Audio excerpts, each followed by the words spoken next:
جشن رضا ہے، جشن رضا ہے، جشن رضا ہے، جشن رضا ہے، جشن رضا ہے۔ الحمدللہ رب العالمین والصلاة والسلام علی سید الانبیاء والمرسلین، اما بعد فاعوذ باللہ من الشیطان الرجیم، بسم اللہ الرحمن الرحیم۔ الصلاة والسلام علیک یا رسول اللہ وعلی آلک واصحابک یا حبیب اللہ، الصلاة والسلام علیک یا نبی اللہ وعلی آلک واصحابک یا نور اللہ۔ مدنی چینل کے ناظرین، الحمدللہ عز و جل سلسلہ سیرت امام احمد رضا خان رحمۃ اللہ تعالی علیہ میں ایک مرتبہ پھر حاضر ہیں۔ اس سلسلے میں امام اہل سنت مجدد دین و ملت اعلی حضرت الشاہ امام احمد رضا خان رحمۃ اللہ تعالی علیہ کی سیرت کے حوالے سے سننے کی ہم سعادت حاصل کر رہے ہیں۔ امام اہل سنت رحمۃ اللہ تعالی علیہ کثرت کے ساتھ مطالعہ کیا کرتے تھے۔ اگر مطالعے کی جہت کو دیکھا جائے تو اس میں امام اہل سنت رحمۃ اللہ تعالی علیہ کا تفاسیر کا بھی بڑا گہرا مطالعہ تھا۔ فتاوی رضویہ میں آپ نے مختلف تفاسیر کے حوالے سے مثلاً تفسیر طبری، تفسیر جامع البیان اور اسی طرح تفسیر کبیر، تفسیر روح البیان اور بڑی بڑی تفاسیر کے جو کئی جلدوں پر مشتمل ہیں، ان سے برجستہ امام اہل سنت نے حوالے نقل کیے ہیں کہ جس سے بالکل واضح ہوتا ہے کہ یہ تفاسیر گویا کہ امام اہل سنت کے بالکل سامنے ہوا کرتی تھی کہ پڑھ لیا اس کو آپ نے ایک مرتبہ تو آپ کے بے مثال حافظے کے اندر وہ سارا کا سارا مفہوم بیٹھ جایا کرتا تھا، وہ عبارتیں بیٹھ جایا کرتی تھیں، تو وہ ساری تفاسیر گویا کہ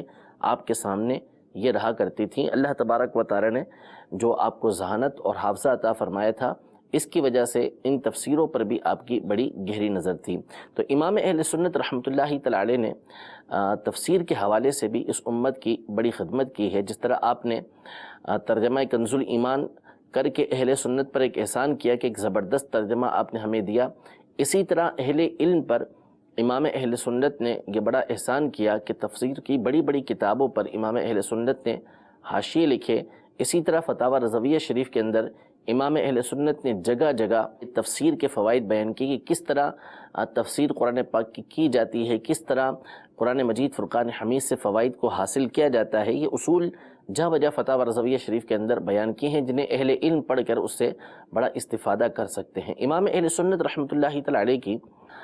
قرآن مجید فرقان حمید کی تفسیروں پر کس قدر نظر تھی کہ آپ نے ایک مرتبہ سورہ والضحیٰ، قرآن پاک کی بڑی مشہور صورت ہے اور نبی کریم صلی اللہ تعالی علیہ وآلہ وسلم کی اس میں بڑی نعت ہے، پہلی آیت سے لے کے آخر آیت تک مسلسل نبی کریم صلی اللہ تعالی علیہ وآلہ وسلم کے فضائل و کمالات کو اس میں بیان کیا گیا ہے۔ اعلی حضرت امام اہل سنت رحمۃ اللہ تعالی علیہ کے والد گرامی جو خود بہت بڑے مفسر تھے، انہوں نے اس کے بعد والی جو صورت ہے سورہ الم نشرح لک صدرک، اس کی 500 صفحات پر تفسیر لکھی ہے۔ تو انہوں نے 500 صفحات پر سورہ الم نشرح کی تفسیر لکھی، ہر آیت کے بارے میں وضاحت کی، لیکن ان کے شہزادے یعنی امام اہل سنت رحمۃ اللہ تعالی علیہ سورہ والضحیٰ اس پر ایک مرتبہ جب آپ نے تقریر کرنا شروع کی تو آپ کے حالات میں حیات اعلی حضرت میں لکھا ہے کہ امام اہل سنت صبح 9 بجے سے دوپہر 3 بجے تک ایک جلسے کے اندر مسلسل سورہ والضحیٰ کی تفسیر کو بیان کرتے رہے اور پہلی آیت ہی کی تفسیر آپ نے 6 گھنٹے تک مسلسل بیان فرمائی کہ اس میں جو تفسیری نکات تھے وہ آپ نے بیان کیے، ایک ایک حرف کے اوپر اس میں کلام موجود ہے، گفتگو موجود ہے، پھر ضحیٰ کے معنی ہے، مختلف معنی علماء نے بیان کیے ہیں، اس میں پھر تفصیل موجود ہے۔ یہ امام اہل سنت رحمۃ اللہ تعالی علیہ 6 گھنٹے تک مسلسل تقریر کرتے رہے اور خود ارشاد فرماتے ہیں کہ میں نے تفسیر لکھنا شروع کی تھی سورہ والضحیٰ کی، تو اس کی چند آیتوں کو جب میں نے اس کی تفسیر کی تو وہ 80 اجزاء بن گئے۔ 80 اجزاء کا مطلب یوں سمجھ لیں کہ ایک جز جو ہوتا ہے وہ تقریباً 20 بڑے بڑے صفحات پر مشتمل ہوتا ہے، تو 160 صفحات، اور اس کا مطلب یہ ہوا کہ یہ جو لکھا جاتا ہے یہ رف انداز میں لکھا جاتا ہے، پھر اس کو جب فیئر کیا جاتا ہے تو یوں سمجھ لیجیے کہ 80 چھوٹے چھوٹے یہ رسالے یا کتابیں اس کی بن گئیں۔ صرف چند آیتوں کی تفسیر امام اہل سنت نے لکھنا شروع کی، پھر آپ نے اس کو روک دیا کہ میں اگر اس کو مفصل لکھنے جاؤں گا تو میں اتنا وقت نہیں نکال پاؤں گا کہ پورے قرآن پاک کی تفسیر کو لکھ سکوں۔ تو یہ امام اہل سنت رحمۃ اللہ تعالی علیہ کی قرآن پاک میں تفسیر جو تھی اس پر نظر تھی۔ اسی طرح ہم نے یہ بھی سنا کہ صدر الشریعہ بدر الطریقہ مولانا امجد علی اعظمی رحمۃ اللہ تعالی علیہ نے جب امام اہل سنت سے ترجمہ کنز الایمان کروا لیا تو پھر اس کے بعد آپ نے امام اہل سنت کی بارگاہ میں عرض کی کہ کچھ نہ کچھ فوائد اس کے لکھے جائیں، تو برجستہ امام اہل سنت رحمۃ اللہ تعالی علیہ یعنی اسی وقت آپ جیسے ہی گفتگو ہوتی پڑھا جاتا آپ قرآن مجید فرقان حمید کے فوائد بھی ان کو بیان کرنا شروع کر دیتے، جو تقریباً ایک پارے تک چلتے رہے، کچھ عرصہ وہ چلتے رہے، پھر اس کے بعد اس کو بند کر دیا گیا۔ تو امام اہل سنت رحمۃ اللہ تعالی علیہ یہ تفسیر کے بھی ماہر تھے، اس سے ہمیں یہ پتہ چل گیا۔ اسی طرح ایک مرتبہ آپ نے بسم اللہ الرحمن الرحیم پر گفتگو کرنا شروع کی تو گھنٹوں آپ اسی پر اس کی تفسیر ہی کو بیان کرتے رہے، اور کئی صفحات پر آپ نے اس کی تفسیر اپنے بعض مقامات پر کی بھی ہے۔ مسلسل اس بسم اللہ الرحمن الرحیم کے فوائد کو آپ نے بیان فرمایا ہے۔ اسی طرح فتاوی رضویہ شریف کے اندر آپ کے بعض رسائل بالخصوص قرآن مجید فرقان حمید کی تفسیر کے حوالے سے موجود ہیں، جس میں آپ کا رسالہ الظلال الانقا کے نام سے ہے، جو فتاوی رضویہ کی 27ویں جلد کے اندر ہے، جس میں امام اہل سنت رحمۃ اللہ تعالی علیہ نے سیدنا صدیق اکبر رضی اللہ تعالی عنہ کی فضیلت کو بیان کیا ہے کہ اللہ تبارک و تعالی نے سیدنا صدیق اکبر رضی اللہ تعالی عنہ کو تمام جو انسان ہیں ان میں انبیاء کرام علیہم السلام کے بعد سب سے بڑھ کر مقام اور مرتبہ عطا فرمایا، یعنی انسانوں میں سب سے بڑھ کر انبیاء کرام علیہم السلام کے بعد صدیق اکبر افضل ہیں۔ اس موضوع پر آپ نے یہ رسالہ تحریر فرمایا۔ اسی طرح آپ نے امام اہل سنت رحمۃ اللہ تعالی علیہ نے مختلف مقامات پر قرآن مجید فرقان حمید سے اچھوتے آپ نے استدلالات فرمائے ہیں، بالخصوص جب نبی کریم صلی اللہ تعالیٰ علیہ وآلہ وسلم کے فضائل و کمالات کسی مقام پر بیان کرنا ہو تو پھر تو امام اہل سنت رحمۃ اللہ تعالی علیہ کی شان ہی اس کے اندر ایک جدا نظر آتی ہے۔ اس کی ایک مثال میں آپ کے سامنے اس طریقے سے پیش کرتا ہوں کہ قرآن مجید فرقان حمید کے تفسیر کے کچھ درجات علماء نے مقرر کیے ہیں کہ تفسیر کا ایک طریقہ ہوتا ہے تفسیر القرآن بالقرآن، یعنی قرآن کی ایک آیت کی تفسیر قرآن کی دیگر آیتوں کے ذریعے کرنا، یعنی کوئی آیت بیان کرنا چاہتے ہیں کہ اس کا معنی کیا ہے تو دیگر آیتوں کے ذریعے اس کے معنی کو واضح کیا جائے۔ اسی طرح دوسری تفسیر کی صورت ہوتی ہے تفسیر القرآن بالحدیث، یعنی کسی آیت کا معنی واضح کرنا ہے تو وہاں اس کا معنی احادیث طیبہ سے واضح کیا جائے کہ اس سے متعلق اس آیت سے متعلق حدیث کے اندر کیا آیا ہے، اس کو تفسیر بالمعصور کہتے ہیں۔ اسی طرح تفسیر بالمعصور کی ایک دوسری قسم ہے، اور تفسیر کی تیسری قسم ہے وہ یہ ہے کہ تفسیر قرآن بآثار الصحابہ والتابعین، یعنی صحابہ کرام علیہم رضوان نے تابعین نے اس آیت کی تفسیر میں کیا بیان کیا ہے، انہوں نے ان آیات کا معنی کیا کیا ہے اس کو بیان کرنا۔ اسی طرح چوتھی تفسیر ہوتی ہے کہ علوم لغت یعنی لغت عربیہ جو ہیں اس کے ذریعے اور اسلامی علوم کے ذریعے قرآن مجید فرقان حمید کی تفسیر کرنا۔ اگر کوئی محقق بغور امام اہل سنت کے فوائد کو پڑھے، امام اہل سنت کے فتاوی رضویہ کو اس نظر سے پڑھے گا تو اسے چاروں کی چاروں صورتیں امام اہل سنت رحمۃ اللہ تعالی علیہ کے فتاوی رضویہ میں تفسیر کے حوالے سے نظر آئیں گی۔ ایک چھوٹی سی مثال اس حوالے سے میں آپ کے سامنے پیش کرتا ہوں کہ امام اہل سنت رحمۃ اللہ تعالی علیہ نے رسالہ تحریر فرمایا تجلی الیقین کے نام سے کہ نبی کریم صلی اللہ تعالیٰ علیہ وآلہ وسلم کے تمام انبیاء کرام علیہم السلام کے سردار ہیں، سید المرسلین ہیں۔ اس حوالے سے آپ نے یہ رسالہ تحریر کیا۔ اس میں آپ نے مختلف انداز میں نبی کریم صلی اللہ تعالیٰ علیہ وآلہ وسلم کی فضیلت کو بیان کیا، اور پھر آپ نے انبیاء کرام علیہم السلام کے مقابلے میں نبی کریم صلی اللہ تعالیٰ علیہ وسلم کو جو فضیلت حاصل ہے، یعنی تمام کے تمام انبیاء کرام علیہم السلام یہ بڑے اعلیٰ درجے والے ہیں، لیکن ان پر حضور علیہ السلام کو فضیلت دی گئی ہے۔ قرآن مجید فرقان حمید سے بڑے اچھوتے انداز میں امام اہل سنت نے نبی کریم صلی اللہ تعالیٰ علیہ وآلہ وسلم کی اس فضیلت کو بیان فرمایا، اور یہ فرمایا کہ میں مختصر انداز میں بیان کر رہا ہوں، ایجاز کے ساتھ بیان کر رہا ہوں۔ تفصیل کے لیے تو دفتر درکار ہیں، بڑی بڑی کتابیں اس کے لیے لکھنا پڑیں گی۔ اس میں سے کچھ باتیں آپ سماعت فرمائیں کہ امام اہل سنت نے نبی کریم صلی اللہ تعالیٰ علیہ وآلہ وسلم کے فضائل و کمالات کو دیگر انبیاء کرام علیہم السلام سے جو بڑھ کر حاصل تھے اسے کس انداز میں قرآن مجید فرقان حمید سے بیان کیے ہیں۔ چنانچہ آپ فرماتے ہیں کہ اللہ تبارک و تعالیٰ کے خلیل حضرت سیدنا ابراہیم علی نبینا و علیہ السلام نے قرآن پاک میں ان کی یہ دعا مذکور ہے۔ اللہ تبارک و تعالیٰ ان کا قول نقل فرماتا ہے کہ یہ اللہ کی بارگاہ میں عرض کرتے ہیں کہ وَلَا تُخْزِنِي يَوْمَ يُبْعَثُونَ، اور مجھے رسوا نہ کرنا جس دن سب اٹھائے جائیں گے، یعنی قیامت کے دن مجھے رسوا نہ کرنا۔ یہ اللہ تبارک و تعالیٰ کی بارگاہ میں سیدنا ابراہیم علی نبینا و علیہ السلام دعا کر رہے ہیں، لیکن نبی کریم صلی اللہ تعالیٰ علیہ وآلہ وسلم کا معاملہ اللہ تبارک و تعالیٰ یوں ارشاد فرماتا ہے کہ یوم لا یخزی اللہ النبی والذین آمنوا معہ، یعنی اس دن خدا رسوا نہ کرے گا نبی صلی اللہ علیہ وسلم کو اور جو ان کے ساتھ مسلمان ہیں۔ یعنی ابراہیم علی نبینا و علیہ السلام اللہ کی بارگاہ میں دعا کر رہے ہیں کہ قیامت کے دن مجھے رسوا نہ کرو، یقیناً آپ رسوا نہیں ہوں گے، آپ اللہ تبارک و تعالیٰ کی بارگاہ میں بڑا مقام اور مرتبہ ہی حاصل کریں گے، اور آپ کو حاصل ہے۔ لیکن نبی کریم صلی اللہ علیہ وسلم کی شان دیکھیں کہ خود اللہ تبارک و تعالیٰ آپ کے بارے میں فرماتا ہے کہ قیامت کے دن آپ کو اور آپ کے صدقے میں آپ کے صحابہ کرام علیہم رضوان کو اللہ تبارک و تعالیٰ رسوا نہیں فرمائے گا۔ اسی طرح سیدنا ابراہیم خلیل اللہ علیہ السلام نے اللہ تبارک و تعالیٰ کی بارگاہ میں جانے کی یوں تمنا ظاہر کی کہ انی ذاہب الی ربی سیہدین، کہ بے شک میں اپنے رب کی طرف جانے والا ہوں اور وہ مجھے راہ دے گا۔ یہاں پہ ابراہیم علی نبینا و علیہ السلام یہ اپنے رب کی طرف جانے کی بات کر رہے ہیں کہ میں اپنے رب کی طرف جانے والا ہوں، لیکن جب نبی کریم صلی اللہ تعالیٰ علیہ وآلہ وسلم کا بیان ہوتا ہے تو اللہ تبارک و تعالیٰ یوں ارشاد فرماتا ہے سبحان الذی اسریٰ بعبدہ، یعنی پاک ہے وہ ذات کہ جو اپنے بندے کو لے گئی، یعنی خود اللہ تبارک و تعالیٰ لے گیا۔ ابراہیم علی نبینا و علیہ السلام خود جانے کی بات کرتے ہیں کہ اللہ تبارک و تعالیٰ کی رحمت کی طرف جاؤں گا، اللہ تبارک و تعالیٰ کی بارگاہ میں حاضر ہوں گا، لیکن نبی کریم صلی اللہ تعالیٰ علیہ وآلہ وسلم کا معاملہ ہی جدا کہ خود اللہ تبارک و تعالیٰ فرماتا ہے کہ اپنے حبیب صلی اللہ تعالیٰ علیہ وسلم کو وہ ذات لے گئی کہ جو ہر عیب سے پاک ہے۔ پھر مزید فرماتے ہیں اعلیٰ حضرت امام اہل سنت رحمۃ اللہ تعالیٰ علیہ کہ خلیل علیہ السلام کے لیے فرشتے ان کے معزز مہمان بن کر آئے،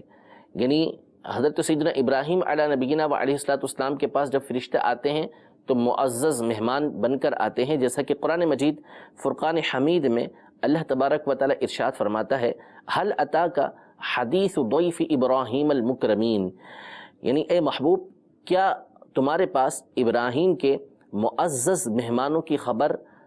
آئی، یعنی آپ کے پاس ان معزز مہمانوں کی خبر آئی جو ابراہیم علیہ السلام کے پاس آئے تھے اور وہ فرشتے تھے۔ لیکن جب نبی کریم صلی اللہ تعالیٰ علیہ وآلہ وسلم کا معاملہ آتا ہے تو پھر فرشتوں کے بارے میں اللہ تبارک و تعالیٰ یوں فرماتا ہے کہ یہ فرشتے نبی کریم صلی اللہ تعالیٰ علیہ وآلہ وسلم کے لشکری بن کر آئے، جیسے کہ فرمایا وَأَيَّدَهُ بِجُنُودٍ لَمْ تَرَوْهَا، اور ان فوجوں سے اس کی یعنی نبی کریم صلی اللہ علیہ وسلم کی مدد کی جو تم نے نہ دیکھی، یعنی فرشتے جو آئے وہ نبی کریم صلی اللہ تعالیٰ علیہ وآلہ وسلم کے مددگار بن کر آئے، نبی کریم صلی اللہ تعالیٰ علیہ وسلم کے لشکر والے بن کر آئے اور حضور علیہ السلام کے خادم بن کر آئے۔ اسی طرح فرشتے یہ نبی کریم صلی اللہ تعالیٰ علیہ وآلہ وسلم کے مددگار بن کر آئے ہیں۔ چنانچہ قرآن مجید فرقان حمید میں فرمایا والملائکۃ بعد ذلک ظہیر، اور اس کے بعد فرشتے مدد پر ہیں۔ تو حضور علیہ السلام کے لیے فرشتے جو ہے وہ آپ کے لشکری بن کر آتے ہیں، آپ کے مددگار بن کر آتے ہیں۔ یہ مقام اور مرتبہ حضور علیہ السلام کا بڑھ کر معلوم ہوا کہ حضور علیہ السلام بہت بلند و بالا مقام رکھتے ہیں کہ فرشتے بھی آپ کے لشکری اور آپ کے مددگار بن کر آپ کی بارگاہ میں حاضر ہو رہے ہیں۔ اسی طرح امام اہل سنت نبی کریم صلی اللہ تعالیٰ علیہ وآلہ وسلم کی سیدنا موسیٰ علی نبینا و علیہ السلام پر فضیلت یوں بیان کرتے ہیں کہ موسیٰ علیہ السلام اللہ کی بارگاہ میں یوں عرض کرتے ہیں کہ وَعَجِّلْتُ إِلَيْكَ رَبِّي لِتَرْضَى، اور تیری طرف میں جلدی کر کے حاضر ہوا کہ تو راضی ہو، یعنی سیدنا موسیٰ علی نبینا و علیہ السلام جب بنی اسرائیل کے ایک گروہ کو لے کر اللہ تبارک و تعالیٰ کی بارگاہ میں گئے تو وہاں جا کر انہوں نے عرض کی کہ میں جو جلدی آیا ہوں اس کی وجہ یہ ہے کہ اے رب میں نے تیری طرف اس لیے جلدی کی تاکہ تیری رضا پاؤں، یعنی تیری طرف آنا جو ہے میرا اس لیے ہے تاکہ تیری رضا مجھے حاصل ہو۔ لیکن نبی کریم صلی اللہ تعالیٰ علیہ وآلہ وسلم کی ذات گرامی ایسی ہے کہ اللہ تبارک و تعالیٰ حضور علیہ الصلوۃ والسلام کے لیے فرماتا ہے کہ فَلَنُوَلِّيَنَّكَ قِبْلَةً تَرْضَاهَا، یعنی تو ضرور ہم تمہیں پھیر دیں گے اس قبلے کی طرف جس میں تمہاری خوشی ہو۔ یعنی ہر ایک اللہ تبارک و تعالیٰ کی رضا چاہ رہا ہے، حتیٰ کہ موسیٰ علیہ نبینا و علیہ الصلوۃ والسلام یہ بھی اللہ تبارک و تعالیٰ کی رضا کے طالب ہیں، خود نبی کریم صلی اللہ تعالیٰ علیہ وسلم بھی اللہ تبارک و تعالیٰ کی رضا کے طالب ہیں۔ لیکن اللہ تبارک و تعالیٰ حضور علیہ الصلوۃ والسلام کی شان کیسے بیان فرماتا ہے کہ ہم آپ کو اس قبلے کی طرف پھیر دیں گے جس کو آپ پسند کرتے ہیں، یعنی ساری کائنات اللہ تبارک و تعالیٰ کی رضا چاہتی ہے، اور نبی کریم صلی اللہ تعالیٰ علیہ وسلم کی ذات وہ ہے کہ اللہ تبارک و تعالیٰ آپ کی رضا چاہتا ہے۔ تو قرآن پاک میں ایک مقام پہ یہ فرمایا فَلَنُوَلِّيَنَّكَ قِبْلَةً تَرْضَاهَا، کہ ہم ان قریب آپ کو اس قبلے کی طرف یعنی کعبۃ اللہ المشرفہ کی طرف پھیر دیں گے کہ جس کو آپ پسند کرتے ہیں، یعنی آپ کی رضا اس کے اندر ہے۔ اسی طرح قرآن پاک میں ایک اور مقام پر اللہ تبارک و تعالیٰ نے سورہ والضحیٰ میں فرمایا وَلَسَوْفَ يُعْطِيكَ رَبُّكَ فَتَرْضَىٰ، یعنی اے حبیب آپ کو آپ کا رب اتنا دے گا کہ آپ راضی ہو جائیں گے۔ نبی کریم صلی اللہ تعالیٰ علیہ وسلم کو راضی کرنے کا بیان ہے۔ حضرت موسیٰ علیہ السلام جو اللہ تبارک و تعالیٰ کے بڑے عظیم پیغمبر ہیں، بڑا مقام و مرتبہ ہے، یہ عمل کرتے ہیں، عرض کرتے ہیں کہ لِتَرْضَىٰ، اے رب تو راضی ہو جائے۔ لیکن اللہ تبارک و تعالیٰ اپنے حبیب صلی اللہ تعالیٰ علیہ وسلم کے لیے فرماتا ہے کہ ہم آپ کو دیں گے کہ آپ راضی ہو جائیں۔ تو اللہ تبارک و تعالیٰ نبی کریم صلی اللہ علیہ وسلم سے اس قدر محبت فرماتا ہے۔ امام اہل سنت رحمۃ اللہ تعالیٰ علیہ کا آپ اسلوب دیکھیں کہ کس طرح حضور علیہ الصلوۃ والسلام کی شان و عظمت کو آپ قرآن مجید فرقان حمید کے ذریعے بیان کر رہے ہیں کہ انبیاء کرام علیہ السلام کے لیے اللہ تبارک و تعالیٰ یوں ارشاد فرماتا ہے اور نبی کریم صلی اللہ تعالیٰ علیہ وآلہ وسلم کے لیے یوں ارشاد فرماتا ہے۔ اسی طرح امام اہل سنت رحمۃ اللہ تعالیٰ علیہ کی قرآن مجید فرقان حمید پر جو گہری نظر تھی،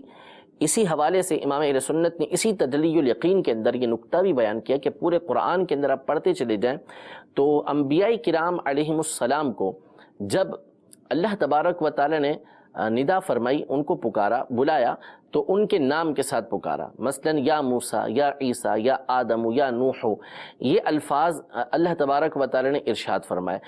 ان کے نام لے کر۔ لیکن جب نبی کریم صلی اللہ تعالیٰ علیہ وسلم کو خطاب فرمایا تو اب اللہ تبارک و تعالیٰ نے نبی کریم صلی اللہ تعالیٰ علیہ وسلم کا نامی ارشاد نہیں فرمایا، بلکہ اللہ تبارک و تعالیٰ نے نبی کریم صلی اللہ علیہ وسلم کو القابات کے ساتھ یاد فرمایا۔ مثلا کسی مقام پر یا ایھا المزمل، کسی مقام پر یا ایھا المدثر، کسی مقام پر یا ایھا النبی،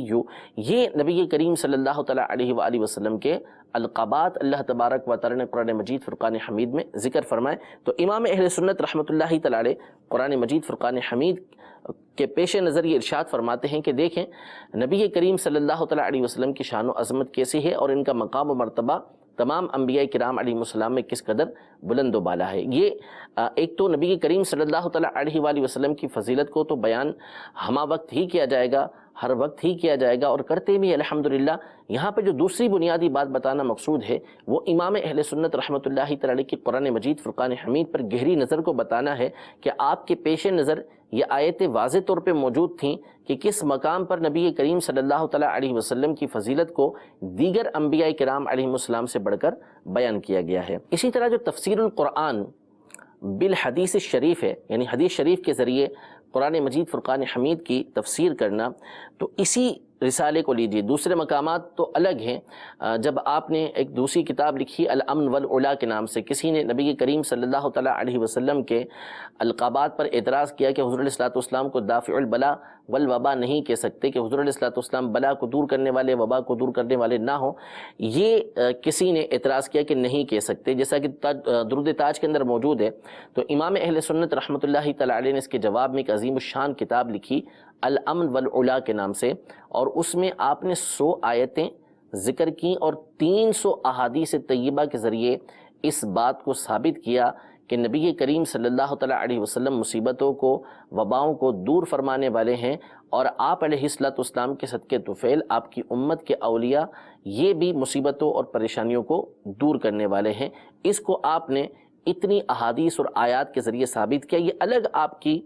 حدیث اور تفسیر کے اوپر نظر کی ہماری رہنمائی کرتا ہے کہ کس قدر امام اہل سنت کو حدیث و تفسیر کے اندر مہارت حاصل تھی۔ یہی رسالہ تجلی الیقین، جس میں نبی کریم صلی اللہ تعالیٰ علیہ وسلم کے سید المرسلین ہونے کو بیان کیا ہے، اس رسالے میں امام اہل سنت نے جب اس آیت کی تفسیر کی، تلک الرسل فضلنا بعضهم علی بعض، کہ ہم نے رسولوں میں سے بعض کو بعض کے اوپر فضیلت دی ہے، اس آیت کی تفسیر میں امام اہل سنت رحمۃ اللہ تعالیٰ علیہ نے 100 احادیث طیبہ نقل کی کہ 100 احادیث طیبہ سے یہ بات ثابت ہوتی ہے کہ نبی کریم صلی اللہ تعالیٰ علیہ وآلہ وسلم تمام انبیاء کرام علیہم السلام کے سردار ہیں، رسولوں میں سب سے بڑھ کر ہیں۔ اس میں سے ایک حدیث مبارکہ میں آپ کی بارگاہ میں عرض کرتا ہوں کہ حضور سید عالم صلی اللہ تعالیٰ علیہ وآلہ وسلم نے ارشاد فرمایا کہ انا سید الناس یوم القیامہ وہل تدرون مما ذالک یجمع اللہ الاولین والآخرین فی صعید واحد۔ یہ ایک حدیث مبارکہ ہے، یعنی میں روز قیامت سب لوگوں کا سردار ہوں۔ کچھ جانتے ہو کہ یہ کس وجہ سے؟ اللہ تعالیٰ سب اگلے پچھلوں کو ایک ہموار میدان میں جمع کرے گا۔ پھر تفصیل کے ساتھ حدیث شفاعت بیان کی کہ جس میں نبی کریم صلی اللہ تعالیٰ علیہ وسلم شفاعت کا دروازہ کھولیں گے۔ یہاں پر خود نبی کریم صلی اللہ تعالیٰ علیہ وسلم نے ارشاد فرمایا کہ انا سید الناس، میں تمام کے تمام لوگوں کا سردار ہوں۔ تو اس سے پتہ چل گیا کہ تلک الرسل فضلنا بعضهم علی بعض میں جو فرمایا کہ ہم نے بعض رسولوں کو بعض کے اوپر فضیلت دی، تو نبی کریم صلی اللہ تعالیٰ علیہ وسلم کی ذات گرامی وہ ہے کہ ان رسولوں میں اللہ تبارک و تعالی نے سب سے بڑھ کر آپ کو فضیلت عطا فرمائی ہے۔ اس طرح امام اہل سنت نے 100 حدیثیں ذکر کر کے اس بات کو ثابت کیا کہ حضور علیہ السلام تلک الرسل فضلنا بعضهم علی بعض میں سب سے بڑا مقام اور مرتبہ رکھتے ہیں۔ یوں ہی اس کے بعد آپ نے جو تفسیر کی تیسری قسم میں تابعین اور صحابہ کے آثار کے ذریعے، ان کے اقوال کے ذریعے قرآن پاک کی تفسیر کرنا، تو اسی آیت کی تفسیر میں امام اہل سنت نے 12 صحابہ کرام علیہم رضوان کے اقوال ذکر کیے کہ انہوں نے نبی کریم صلی اللہ تعالیٰ علیہ وآلہ وسلم کے سید العالمین، سید الناس، سید الرسل ہونے کے اوپر کیا کیا کلمات ذکر کیے ہیں۔ یوں ہی کثیر تابعین کے اقوال بھی آپ نے اس کے اندر ذکر فرمائے۔ تو فقط ایک آیت کی تفسیر میں امام اہل سنت نے 20 آیتیں، یوں ہی 100 حدیثیں، 20 اقوال صحابہ اور تابعین کے ذکر کیے، جس سے امام اہل سنت تفسیر کی ہر قسم میں کس قدر ماہر تھے یہ ہمارے سامنے ظاہر و باہر ہے۔ اللہ تبارک و تعالی ہم سب کو امام اہل سنت کے فیوز و برکات عطا فرمائے اور آپ کے کمالات کو اللہ تبارک و تعالی بیان کرتے رہنے کی توفیق عطا فرمائے، اور جو عشق رسول صلی اللہ تعالیٰ علیہ وآلہ وسلم اللہ تبارک و تعالی نے امام اہل سنت کو عطا فرمایا تھا، اللہ کرے کہ اس میں سے کچھ حصہ ہمیں بھی نصیب ہو، اور کل بروز قیامت امام اہل سنت کے ساتھ نبی کریم صلی اللہ تعالیٰ علیہ وسلم کے لبائے حمد کے سائے میں کھڑے ہو کر ہم بھی آپ علیہ السلام کی بارگاہ میں درود و سلام بھی پیش کریں، حضور علیہ السلام کی ثنا بھی وہاں پر بیان کریں۔ رب العزت جل وعلا ہمیں اور ہماری آنے والی نسلوں کو مسلک اعلیٰ حضرت پر قائم و دائم رہنے کی توفیق عطا فرمائے، آمین بجاہ النبی الامین صلی اللہ تعالی علیہ وآلہ وسلم۔ جشن رضا ہے، جشن رضا ہے، جشن رضا ہے، جشن رضا ہے، جشن رضا ہے۔